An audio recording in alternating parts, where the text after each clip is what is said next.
Hello everyone, मैं हूँ Zahra from make easy classes. ये है आपकी इंडियन पॉलिटी का लेक्चर 1 पार्ट 2, जिसमें आज हम पढ़ने वाले हैं इवोल्यूशन ऑफ इंडियन कॉन्स्टिट्यूशन। इसको हम साथ में पॉलिटिकल एक्सपेंशन और लीगल डेवलपमेंट्स के साथ पढ़ेंगे। सो लास्ट लेक्चर में वी हैड रेड अबाउट के कैसे चार्टर एक्ट ऑफ 1853 तक इन्होंने इनेक्ट किया था, और ये एक्ट से कितने इम्पोर्टेंट इंडियन लेजिस्लेशन में चेंजेस आए। But there was one more important act जो था regulating act 1773। What was that about?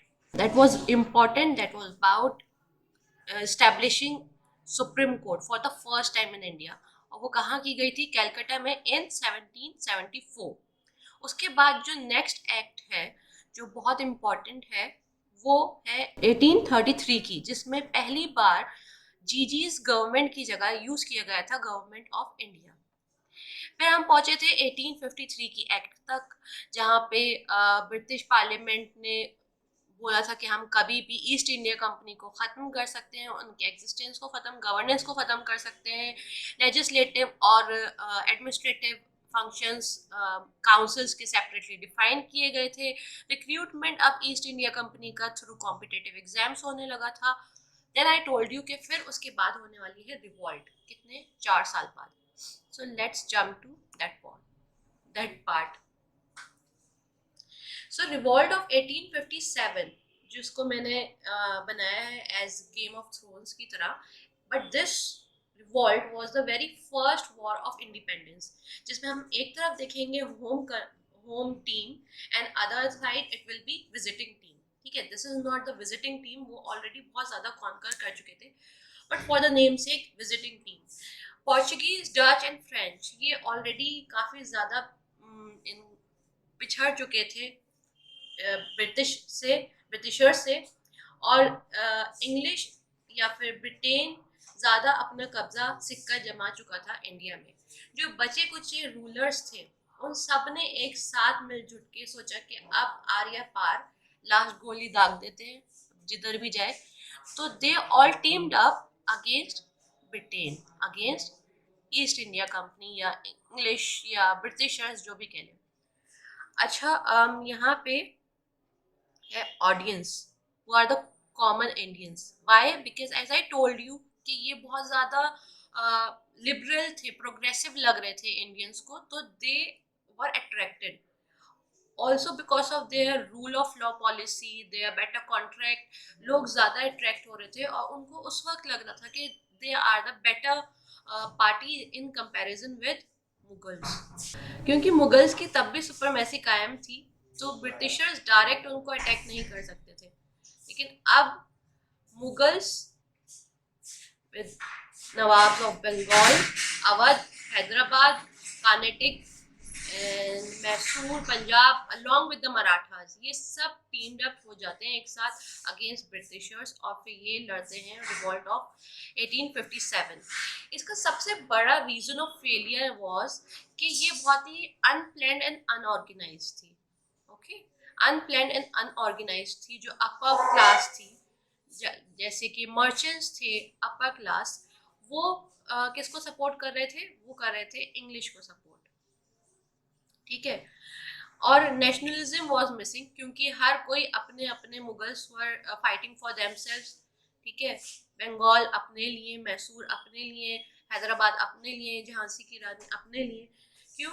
क्योंकि इन्होंने डॉक्ट्रिन ऑफ लैप्स भी लगाया था और बोला था कि हम लगाएंगे जहाँ भी इनहेरिटेड एयर नहीं है, जिन भी स्टेट्स में, तो वो ये एनेक्स कर लेंगे, मतलब ले लेंगे वो लैंड, ये ले लेंगे अपने अंडर, अपने पावर में, जहाँ भी प्रिंस नहीं है, इनहेरिटेंस कहीं किसी प्रिंस को नहीं जा रहा है।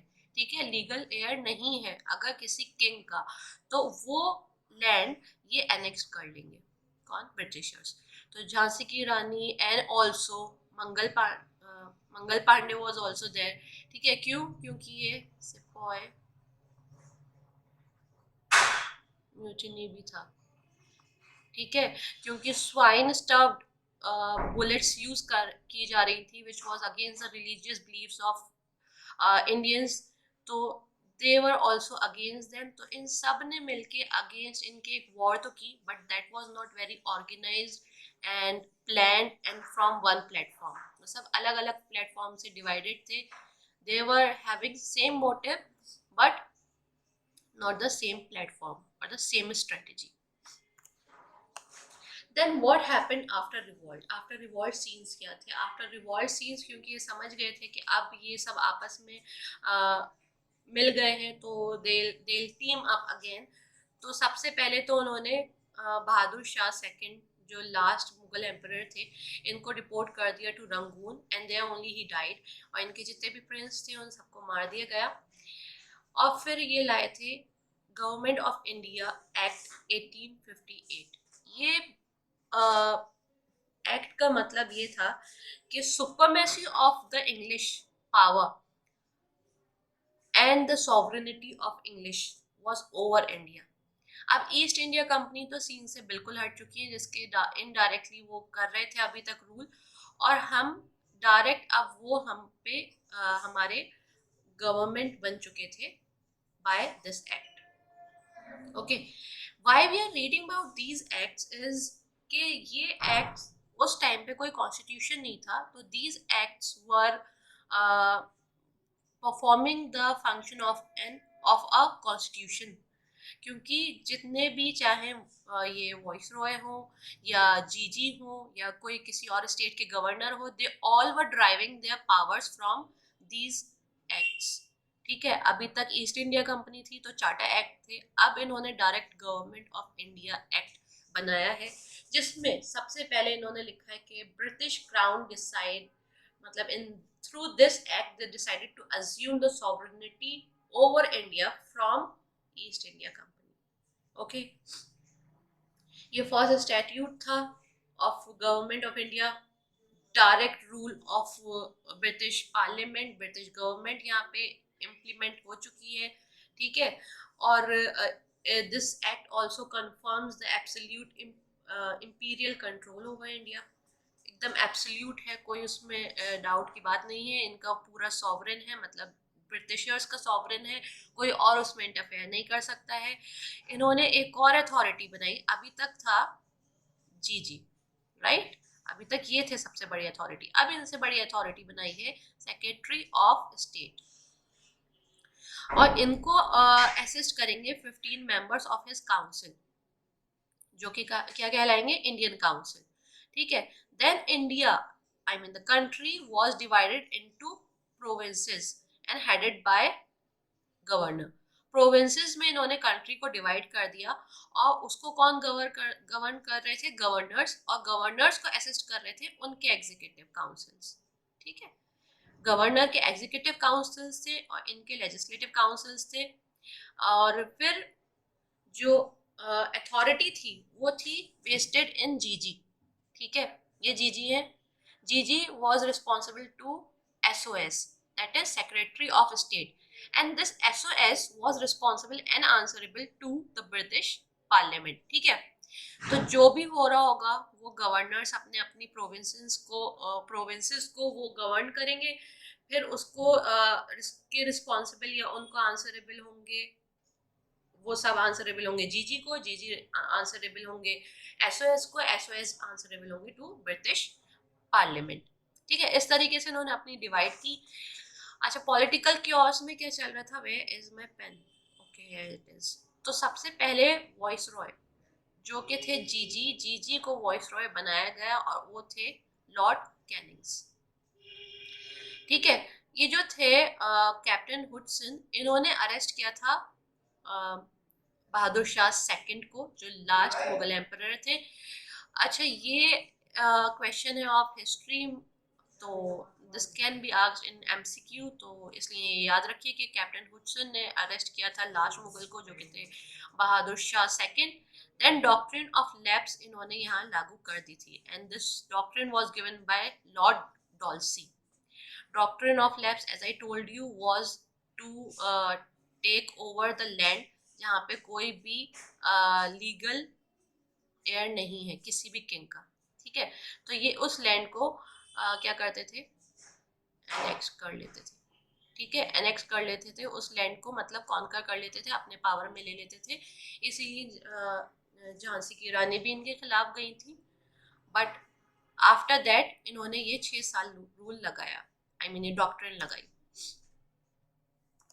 8 साल। ओके, सो देन आफ्टर यहाँ पे कुछ ज़्यादा खास पॉलिटिकल एक्सपेंशन, मतलब एक्सपेंशन तो ऑलरेडी था, पूरा इंडिया उनके कंट्रोल में था, लेकिन कुछ पॉलिटिकल एक्टिविटीज़ हुई नहीं उसके बाद, राइट। तो पॉलिटिकल एक्सपेंशन में अब हम पढ़ेंगे expansion of what, of Indians and how they were struggling against Britishers and their struggle to get independence, ठीक है, क्योंकि इनका एक्सपेंशन तो अब हो गया complete.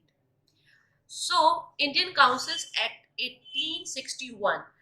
This was again a very important landmark in constitutional history of India. Portfolio system यहाँ पे स्टार्ट हो गया था, ठीक है। पोर्टफोलियो सिस्टम अडॉप्ट कर लिया गया था बाय हुम, बाय लॉर्ड कैनिंग्स।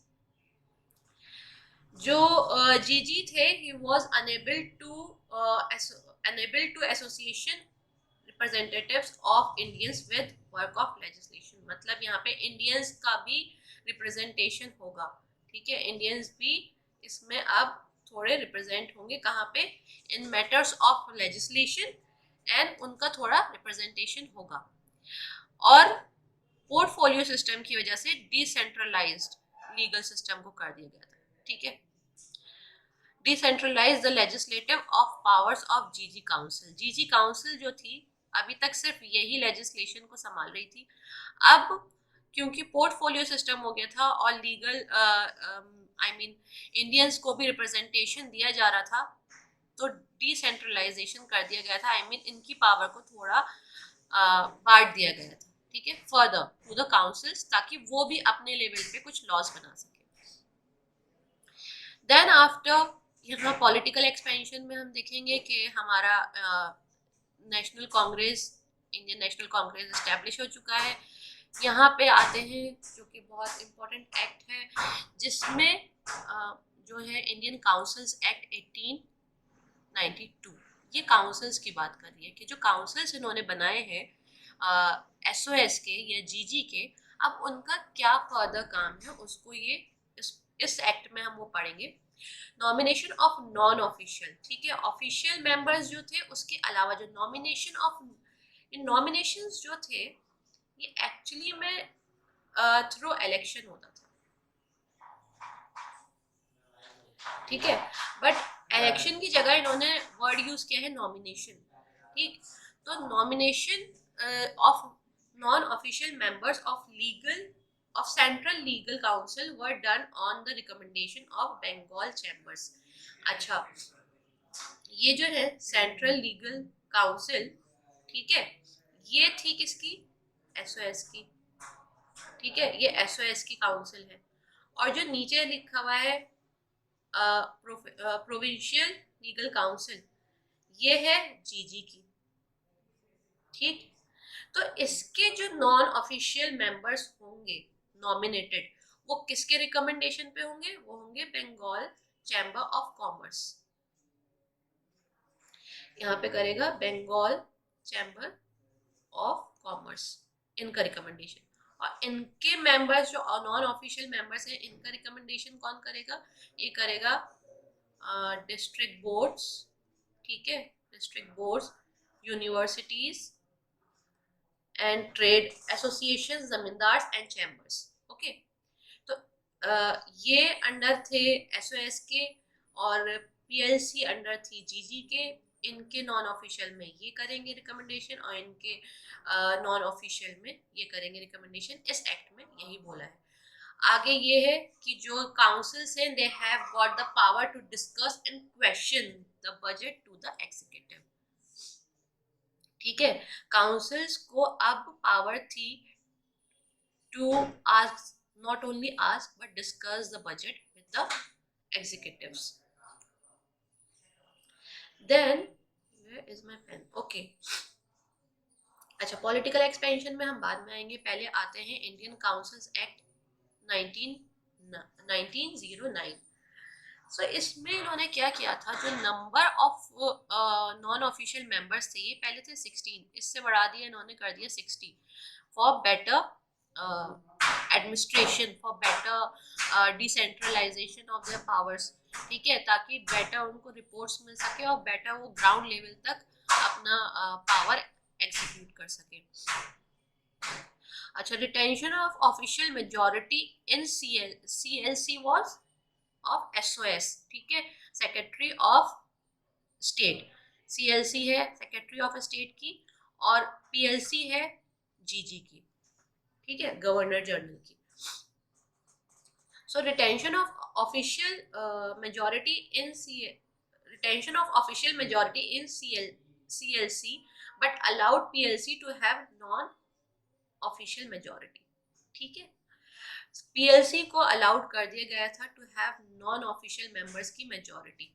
ठीक, देन आफ्टर जो लेजिस्लेटिव काउंसिल्स थी, ये LC इज legislative councils, ये legislative councils थी, they were empowered to move resolutions on budget or any matter of public interest। ठीक है, ये किसी भी लॉ बना सकते थे, और also the very important thing, communal representation इन्होंने इलेक्शन में कर दिया था। जो इन्होंने अभी तक इंडियंस को एक इलेक्शन में रिप्रेजेंटेशन दी थी इंडियंस को, इंडी लिखा है इंडियंस, ठीक है, उसमें इन्होंने सेपरेट इलेक्टोरेट कर दिया था फॉर मुस्लिम्स। ठीक है, that was a part of divide and rule policy. Okay, so यहाँ पे इस पे बाद में आएंगे, पहले आते हैं यहाँ पार्टीशन ऑफ बंगाल किया था इन्होंने, कब, 1905। ये इसलिए किया गया था क्योंकि यहाँ पे नेशनलिज्म की ग्रोथ ज़्यादा इनको दिख रही थी, नेशनलिज्म लोगों में ज़्यादा दिख रहा था, तो इन्होंने on the pretext of administration issues, ठीक है, कि बहुत बड़ी जगह है और हमें एडमिनिस्ट्रेशन में प्रॉब्लम होती है, इसके प्रिटेक्स्ट पे, इसके बहाने से इन्होंने बंगाल को डिवाइड कर दिया, ताकि ये जब बंगाल ये है और इसको डिवाइड कर देंगे तो ये आपस में ये लोग और ये लोग ज़्यादा नेशनलिज्म या मीटिंग्स नहीं कर पाएंगे। ठीक है, तो स्वदेशी मूवमेंट स्टार्ट हुआ, और स्वदेशी मूवमेंट वाज कि वी वांट इंडिपेंडेंट स्टेट। ठीक है, तो ये नेशनलिज्म से निकला हुआ पहला एक मूवमेंट था जो स्टार्ट हुआ, और swadeshi and boycott, but there was Surat split in 1907। Surat split में क्या हुआ था, अब यहाँ आते हैं। सूरत स्प्लिट में ये हुआ था कि नेशनल कांग्रेस जो थी ये दो हिस्सों में डिवाइड हो गई थी, एक तो थे मॉडरेट्स और एक थे एक्सट्रीमिस्ट। ठीक है, एक्सट्रीमिस्ट में वही थे क्रांतिकारी, मॉडरेट्स में थे जो गांधीयन रूल ज़्यादा फॉलो करते थे कि शांति से हम सब कर लेंगे। Okay, Lord Morley was SOS at that time and Lord Minto was viceroy. ठीक है, किस टाइम पे, जब swadeshi movement and partition of Bengal हुआ था, या फिर एक्ट ये वाली आई थी 1909 की इंडियन काउंसिल एक्ट, उस टाइम पे Lord Morley was SOS and Lord Minto was viceroy. फिर आती है, अब क्योंकि ये अभी तक तो ये बात कर रहे थे सिर्फ काउंसिल्स की, कि काउंसिल कैसे काम करेगी, क्या करेगी, अब they are coming back to the government of India. यहाँ पे ये काउंसिल्स को और फैलाते हैं और मजबूती से रखते हैं। At this time Lord Montagu was SOS and Lord Chelmsford was viceroy. So the government of India Act 1919, इसमें इन्होंने क्या किया था, बायकैमरल क्या होता है, बायकैमरल वो गवर्नमेंट होती है जिसमें दो हाउस हो। ठीक है, upper house and lower house. तो जो इनके पास अभी तक लेजिस्लेटिव काउंसिल्स थे, उन्होंने उसको रिप्लेस करके अपर हाउस और लोअर हाउस बना दिया गया, और direct elections for the first time इन्होंने इंट्रोड्यूस किया। अभी तक क्या हो रहा था, अभी तक नॉमिनेशंस हो रहे थे, nomination that too on recommendation of Bengal chamber या फिर universities and district board etcetera. ठीक है, अब इन्होंने डायरेक्ट इलेक्शंस कर दिए, और फिर नीचे आइए, एग्जीक्यूटिव काउंसिल है ये, वॉइसरॉय की एग्जीक्यूटिव काउंसिल जो थी उसमें 3 से 6 मेंबर शुड बी इंडियंस, ये इन्होंने यहाँ पे इस एक्ट के थ्रू बोला था। अब अभी तक तो ये सिर्फ मुस्लिम्स को दे रहे थे कम्युनल इलेक्टोरेट, अब इन्होंने उसको फर्दर एक्सपेंड किया for Sikh, Indian Christians, Anglo Christians and Europeans, ठीक है। इन्होंने फर्दर उसको कम्युनल इलेक्टोरेट को एक्सपेंड किया। अब क्या हुआ, central public services for recruitment of civil servants, इन्होंने ये स्टार्ट कर दिया। Separate budget for central and provincial legislations, ठीक है, ये अलग अलग इनके बजट्स बनने लगे। Also the appointment of statutory commission, ठीक है, स्टैट्यूटरी कमीशन को इन्होंने अपॉइंट किया, किस लिए, ताकि स्टैट्यूटरी कमीशन जो है 10 साल में ये जो एक्ट है इसका क्या रेगुलेशन है, क्या इसमें इम्प्रूवमेंट की ज़रूरत है, कैसे इसकी वर्किंग रही या कैसे इसका एग्जीक्यूशन रहा सोसाइटी में, उस पर ये इंक्वायर करके रिपोर्ट भेजती थी। और फिर उस रिपोर्ट पे ब्रिटिश पार्लियामेंट या तो इम्प्रूवमेंट लाते थे या फिर कुछ नया ऐड करते थे। इसी कमीशन की वजह से बनी थी ये कमीशन, साइमन कमीशन। अब इधर आते हैं, क्योंकि ये हमारी एक्ट जो है ये आई है आफ्टर वर्ल्ड वॉर सेकेंड, ठीक है, वर्ल्ड वॉर शुरू हो चुका था और वर्ल्ड वॉर के बाद हमारा वर्ल्ड वॉर फर्स्ट शुरू था ये, ठीक है, फर्स्ट वर्ल्ड वॉर है ये, जो कि 14 to 18 चला है, ठीक है। लखनऊ पैक्ट में क्या हुआ था, लखनऊ पैक्ट में मुस्लिम लीग प्लस नेशनल इंडियन नेशनल कांग्रेस, इन दोनों ने मीटिंग की थी और इन्होंने जो है आपस में अग्रीमेंट किया था कि ठीक है रिलीजियस माइनॉरिटीज को हम जो है रिप्रेजेंटेशन देंगे, किसमें, लेजिस्लेटिव काउंसिल में, ठीक है।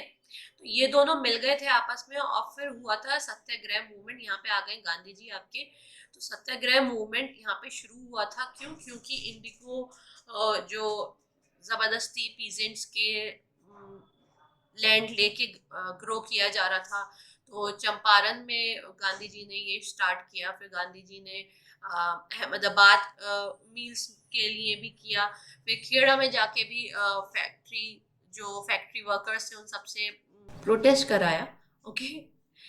तो खिलाफत मूवमेंट, सत्याग्रह मूवमेंट, ये सब चल रहा था, उस बीच इन्होंने निकाला रॉलेट एक्ट, ठीक है, रॉलेट एक्ट। अब ये आप सोच रहे होगे कि why we are not reading this in this section, right, but we are talking about evolution of Indian constitution. जैसे मैंने बताया कि हम ये सारी एक्ट इसलिए पढ़ रहे हैं क्योंकि ये उस टाइम काम कर रही थी एज कॉन्स्टिट्यूशन। कॉन्स्टिट्यूशन क्या है, constitution is the land, is the law of land, ठीक है, जो लैंड है उसका लॉ क्या है, उसका लॉ उस टाइम पे कॉन्स्टिट्यूशन तो था नहीं, तो ये था। सारे लॉज जो या जितने भी अथॉरिटीज थे वो अपनी जितनी भी पावर्स थी वो कहाँ से ड्राइव कर रहे थे, इन लॉज से ड्राइव कर रहे थे, ठीक है। तो ये लॉज थे ड्राइविंग सोर्स, यहाँ से सारी सोर्स मिल रही थी उनको पावर की, तो फिर वो ये लॉज बना पा रहे थे। एज आई टोल्ड यू कि decentralisation of powers of legislation हो चुका था, तो इसलिए लोकल लेवल पे भी लॉज बन रहे थे। जो ये लॉ बनाया गया था जिसका मतलब था कि अगर कोई भी बंदा कुछ ऐसा एक्ट करता है अगेंस्ट द गवर्नमेंट, तो वो विदाउट ट्रायल या जुडिशियल रिव्यू के बगैर इनडेफिनेटली उसको इम्प्रिजमेंट मिल जाएगा, मतलब उसको जेल में डाल दिया जाएगा और उसको कोई भी फेयर ट्रायल नहीं मिलेगा। इसके अगेंस्ट लोगों ने प्रोटेस्ट वगैरह किया, फिर हुआ ये इंसिडेंट्स ऑफ जलियांवाला बाग। इसको हम डिटेल में इसलिए नहीं पढ़ेंगे क्योंकि ये आप हिस्ट्री में ऑलरेडी पढ़ेंगे। I am telling you all these things ताकि साइड बाय साइड आपको समझ में आता रहे कि ये इस तरीके से लीगल डेवलपमेंट्स हो रहे थे और ये हमारी सिचुएशंस थी, ठीक है। तो जलियांवाला बाग हुआ, उसके बाद नॉन कॉपरेशन मूवमेंट स्टार्ट हुआ। नॉन कॉपरेशन वॉज के हम कुछ भी इनसे नहीं खरीदेंगे, ठीक है, खादी पहनेंगे और सब चीज़ों से बायकॉट करेंगे। Non cooperation was about that. और साइमन कमीशन वॉज कॉन्स्टिट्यूटेड। इसमें साइमन कमीशन के खिलाफ लोग इसलिए थे क्योंकि इसमें इन्होंने बोला था कि हम इंडिया को डोमिनियन डिक्लेयर करेंगे, बट इन्होंने नहीं किया। और इस कमीशन में एक भी इंडियन नहीं था। जब इंडियन नहीं है तो आप उसमें इम्प्रूवमेंट का रिपोर्ट कैसे दे सकते हो, ठीक है। बहरहाल इन्होंने फिर भी ये कॉन्स्टिट्यूट की 1927 में और इंक्वायर किया into the act of working of act of 1919 और फिर इन्होंने अपनी रिपोर्ट दी, जिसकी वजह से आया फिर गवर्नमेंट ऑफ इंडिया एक्ट 1935। ये एक्ट है बहुत ही इम्पोर्टेंट, क्योंकि मोस्ट ऑफ द क्लॉजेस हमने इसी एक्ट से उठाए हैं ऑफ कॉन्स्टिट्यूशन।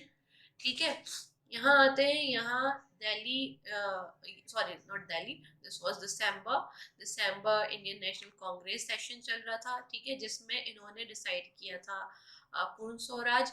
यहाँ पे जो मतलब लोग इकट्ठा हुए थे, इन सब ने डिसाइड किया था कि हमें पूर्ण स्वराज चाहिए, हमें कंप्लीट सॉवरेन चाहिए।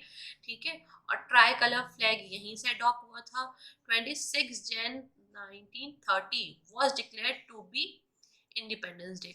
उस टाइम पे इन्होंने ये बोला था कि 1930 में हम इंडिपेंडेंस ले लेंगे। ठीक है, तो हम इसे सेलिब्रेट करेंगे एज इंडिपेंडेंस डे। ठीक, बट वो नहीं हो पाया, लेकिन ये सब डिसाइड हुआ है इस सेशन में। I have written this just because this is very important information, historical point of view से भी, और आपको यहाँ पे भी पता होना चाहिए, इंडियन पॉलिटी में भी। ठीक है, तो इस बाद में आएंगे। इस एक्ट से पहले ये सब हुआ था, फिर आया है on recommendation of Simon commission 1935 का एक्ट, जो कि सेकंड माइलस्टोन था towards constitution of India, towards completely having a responsible government. और ये बहुत लेंदी एक्ट था in comparison with others, as it is written here 3 to 1 sections थे, और it was divided under 10 schedules. ठीक है, स्केड्यूल्स भी बोलते हैं और स्केड्यूल्स ही बोलते हैं। सो यहाँ पे ये जो आप देख रहे हैं, this is already in our constitution, we have one central list. ठीक है, then we have state list, जो कि इन्होंने लिखी है, यहाँ इनके में है प्रोविंशियल लिस्ट। ठीक है, क्योंकि इन्होंने स्टेट में डिवीजन नहीं किया था, प्रोविंसेस में किया था। फिर है एक कॉन्करेंट लिस्ट, ठीक है, जिसमें दोनों को अथॉरिटी है टू मेक लॉज। ठीक है, सेंट्रल लिस्ट में सिर्फ सेंटर बनाएगी लिस्ट, प्रोविंशियल, अभी हम इन्हीं की बात करते हैं, प्रोविंशियल में सिर्फ प्रोविंसेस बनाएंगे उस जो लिस्ट है उस पे, वो भी अथोराइज्ड है लॉज बनाने के लिए। कॉन्करेंट लिस्ट है जिसमें दोनों अथोराइज्ड हैं, लेकिन अगर कॉन्करेंट लिस्ट में सेंट्रल बनाती है तो सेंट्रल का प्रिवेल कर जाएगा ओवर स्टेट या प्रोविंशियल। ये हमारे कॉन्स्टिट्यूशन में भी है। Why this act is important? One of the reason is कि इन्होंने RBI establish किया था in order to control the currency and credit of India. Other than that, Viceroy was vested with the powers of residual powers. ठीक है, ये powers मिली थी किसको? Viceroy को। ठीक है, ये इसलिए भी इम्पोर्टेंट था। ऑल्सो यहाँ पे शायद मैंने लिखा नहीं है, लेकिन फ्रेंचाइजीज भी दी गई थी। ठीक है, फ्रेंचाइजीज भी दी गई थी लोगों को, इस एक्ट के थ्रू वो अनेबल किया गया था। Establish federal public services. ठीक है, तो फेडरल पब्लिक सर्विस कमीशन एक इन्होंने स्टैब्लिश की, जो कि सेंट्रल की के लिए सिविल सर्वेंट्स रिक्रूट करती थी। फिर प्रोविंशियल पीएससी इन्होंने स्टैब्लिश की। ठीक है, प्रोविंशियल पीएससी स्टैब्लिश की, जो प्रोविंशियल सिविल सर्वेंट्स के लिए, और एक जॉइंट।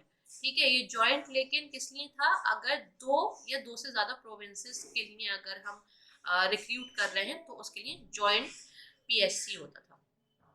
ठीक है, अब bicameral, I told you upper house and lower house, bicameralism in 6 out of 11 provinces में इन्होंने लागू कर दिया था। ठीक है, 11 प्रोविंसेस थी, उसमें से 6 में कर दिया था। उन 6 में से मतलब वो 6 ये थे Assam, Bengal, Bihar, Madras and United province. Communal electorate जो है अब इन्होंने ऑफ फॉर द एक्सपेंड किया, किसके लिए? शेड्यूल कास्ट के लिए, वुमेन्स के लिए एंड लेबर क्लास के लिए। ठीक है, अभी तक रिलीजियंस में था, अब इन्होंने रिलीजियंस से आगे बढ़ के कास्ट में आ गए, और वुमेन एंड लेबर क्लासेस के लिए भी इन्होंने अनेबल कर दिया। पॉलिटिकल एक्सपेंशन में as I told you already वही था। फिर लास्ट में आता है ये आपका सिविल डिसोबीडियंस मूवमेंट। ठीक है, जिसमें क्या हुआ था सिविल डिसोबीडियंस मूवमेंट में? दांडी मार्च। सिविल डिसोबीडियंस मूवमेंट मतलब सॉल्ट लॉ जो था कि सिर्फ ब्रिटिश या गवर्नमेंट ही सॉल्ट बना सकती है, तो दांडी मार्च में गांधी जी ने जाके सॉल्ट बनाया था। ठीक है, फिर आते हैं कम्युनल अवार्ड। यहाँ पे जब कम्युनल अवार्ड इन्होंने रखे, कम्युनल अवार्ड मतलब ये था कि जो माइनॉरिटीज या बैकवर्ड थे, ठीक है, उनको वो अवार्ड दे रहे थे कुछ ना कुछ। तो Gandhi ji was very much depressed and he was in jail, jail में थे और वो बहुत डिप्रेस्ड हो गई है सुन के, क्योंकि कम्युनल अवार्ड का मतलब ये है कि जब आप कम्युनल अवार्ड दोगे तो फर्दर डिवीजन और बढ़ेगा सोसाइटी में। तो वो इतने इस चीज से अपसेट हो गए कि उन्होंने फिर वहां पे फास्ट रखा ताकि लोग इसको ना मतलब फॉलो करें। ओके, फिर आपके स्टार्ट हो गया सेकेंड वर्ल्ड वॉर। ठीक है, इन 19 ऑलरेडी लिखा है 1939। ठीक, तो 1939 ड्यूरिंग दिस पीरियड क्या हुआ, इन्होंने एक रखा अगस्त ऑफर। ठीक है, जिसमें इन्होंने बोला कि भाई आप लोग हमारी हेल्प करें एंड वील फ्री यू। ठीक है, बट इंडियंस वर लाइक कि हम इतने दिन से इतने दिन से हमारा एक्सप्लॉयटेशन हो रहा है और हम आपको सपोर्ट भी करें इन वर्ल्ड वॉर सेकेंड। ठीक है, क्योंकि Britain was in direct danger कि नाजीज, मैंने ये जेड बनाया, इसको काम में ले लूँ, नाजीज जो है कॉन्कर कर सकते थे ब्रिटेन को, तो they were in direct danger. तो इन्होंने एक ये ऑफर रखा लाके कि अगर आप हमें हेल्प करते हो तो हम आपको आपकी कंट्री को फ्री कर देंगे।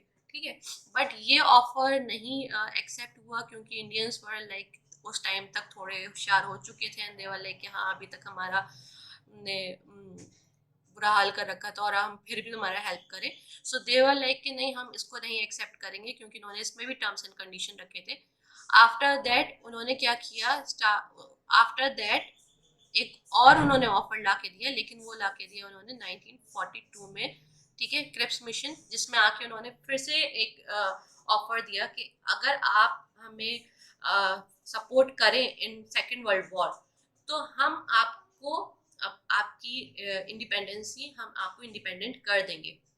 लेकिन उसमें उन्होंने दो कंडीशंस लगाए कि आपको जो माइनॉरिटीज हैं, अगर कोई माइनॉरिटी या फिर कोई ऐसा मतलब तबका है इंडिया में जो आपकी गवर्नमेंट को नहीं एक्सेप्ट कर रहा है, तो उसके लिए फिर जो ब्रिटिशर्स हैं, मतलब ब्रिटिश गवर्नमेंट है, वो अलग से कुछ इंगेजमेंट करेगी। ठीक है, उसके लिए कॉन्स्टिट्यूशनल इंगेजमेंट करेगी कि उसके अलग से गवर्नमेंट बने। और जो है माइनॉरिटीज के लिए भी, अगर वो माइनॉरिटीज नहीं आते हैं अंडर दैट, वो नहीं आना चाहते हैं आपके गवर्नमेंट्स में, तब भी आप उनको जाने दोगे। तो इन कंडीशंस को नहीं माना गया। ठीक है, इंडियन नेशनल कांग्रेस ने नहीं माना और जिसकी वजह से कहाँ पे हम एक क्रिप मिशन को उन्होंने नहीं एक्सेप्ट किया और उन्होंने स्टार्ट कर दिया क्विट इंडिया मूवमेंट। ठीक है, कि भागो अब यहाँ से, बहुत हो गया। ओके, बट देन इन 1946 यहाँ कैबिनेट मिशन प्लान स्टार्ट हुआ, जिसमें मुस्लिम लीग्स जो थे ये अड़ गए कि नहीं, हमें तो अपना सेपरेट नेशन चाहिए। और this was the very stepping stone for the formation और the building of state of Pakistan. ठीक है, तो यहाँ पे ये अड़ गए थे और इन्होंने, मुस्लिम लीग ने नहीं माना, जिसमें डिसाइड हुआ कि पाकिस्तान या पार्टीशन होगा। और Indian national Congress was not ready for the partition. Then आता है माउंट बेटन प्लान। जी हाँ, ये वही प्लान है जिसमें बंदर ने बिल्लियों के बीच में रोटी बांटी। ओके, सो यहाँ पे आपका पार्टीशन इन्होंने प्रॉपरली किया। ठीक है, ये इंडिया है, पाकिस्तान एंड इंडिया को डिवाइड किया। ठीक, इसी में प्रॉपर आपको shape and partition of Pakistan and India हुआ इस प्लान के through. And then after this plan was executed, ये प्लान जब हो गया, जब बता दिया गया किसको कितना हिस्सा मिलेगा, तो फिर आता है Indian independence act of 1947। Finally India got independence. ये एक्ट क्यों इम्पोर्टेंट है, इसलिए है क्योंकि अभी तक ब्रिटिश गवर्नमेंट जो थी वो अपना जो भी गवर्नेंस थी वो थ्रू एक्ट्स अपने बनाए हुए थी। उन एक्ट को सबको रिपील करने के लिए या उन अथॉरिटीज को जिनकी पावर्स यहाँ पे वेस्टेड थी उनको हटाने के लिए एक कानून की ज़रूरत थी। अगर ये कानून नहीं होगा तो वो पुराने रिपील नहीं होते। तो ये इंडिपेंडेंस सिर्फ आपको कहने के लिए नहीं मिली थी, आपको पहले इसका एक लॉ मिला था, फिर उस लॉ के तहत आप इंडिपेंडेंट हो चुके थे। अच्छा, यहाँ पे पहले से इसी में ही डेट दे रखी है कि 15 अगस्त 1947 में जो ब्रिटिश का क्लोन, ठीक है, क्लोन ही कह रहे थे, नहीं क्राउन, तो ब्रिटिश क्राउन जो है ये लैप्स हो जाता है, ठीक है। और इंडिया अब डिपेंडेंसी नहीं है, India is an independent act. SOS जो थे सेक्रेटरी ऑफ स्टेट, उनका ऑफिस एबॉलिश हो चुका था। जीजी और गवर्नर्स जो थे उनके extra ordinary powers of legislation को खत्म कर दिया गया था, ठीक है। अब ये कोई लॉज नहीं बना सकते।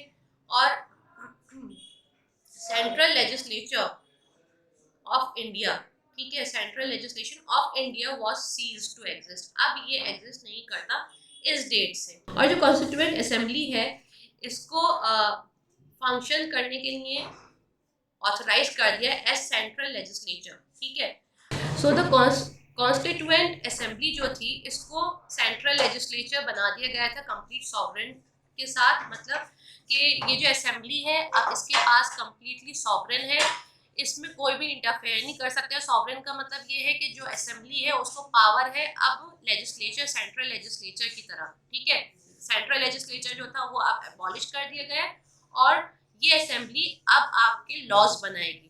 इसी असेंबली ने फिर 3 साल में हमारा कॉन्स्टिट्यूशन ड्राफ्ट किया और इसी असेंबली के थ्रू हमारा कॉन्स्टिट्यूशन बना और एग्जिस्टेंस में आया, ना कि थ्रू एनी पार्लियामेंट, क्योंकि पार्लियामेंट भी एग्जिस्टेंस में आया थ्रू कॉन्स्टिट्यूशन।